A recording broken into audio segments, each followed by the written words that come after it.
Klarna's crashed since its IPO a few months ago, and the reason why is caused by provisions for credit losses, just general fears around the BNPL industry, and finally, what I am thinking, and what has seemed to be priced in by the market for a while now, is the fear of AI. But I just don't understand how AI is going to be affecting a company that has actually been implementing AI in ways that's allowed them to become more efficient. Klarna is the only fintech who's implementing AI on the scale that they're doing. They're able to replace 700 customer service agents, which makes them a much more efficient business. And in buy now, pay later, this is going to be a product that's going to be rapidly commoditized going down the line.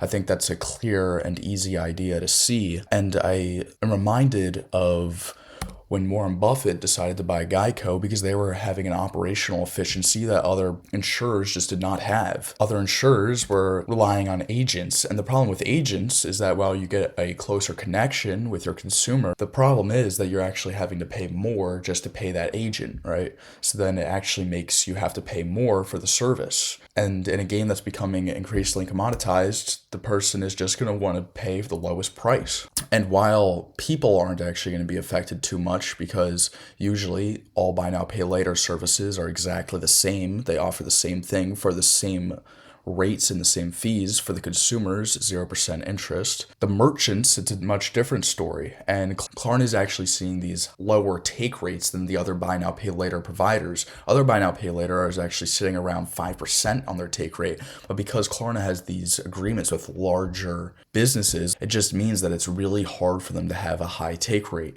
So I think that these operational efficiencies are really important. Something I want to say is that the AI actually is proven to not be as useful as we would think for Klarna, which means that why would these AI fears even be happening in the first place if the banking industry is not even going to be really affected by the AI in the short term?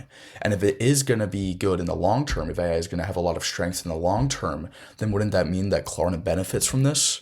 I think it's very irrational to believe that Klarna is going to be adversely affected by AI in the long run because they're already implementing AI, and AI is already proven to not be as strong as it's believed to be on the market. One final thing I would like to make a reference to is this article, and it seems like the AI panic trade is really hitting all the financial companies, and it's really gone from sector to sector. And it really doesn't make sense to me because I don't understand how these financial companies could be adversely affected by AI. It seems like the only implications that AI actually has for their businesses as possible operational efficiencies.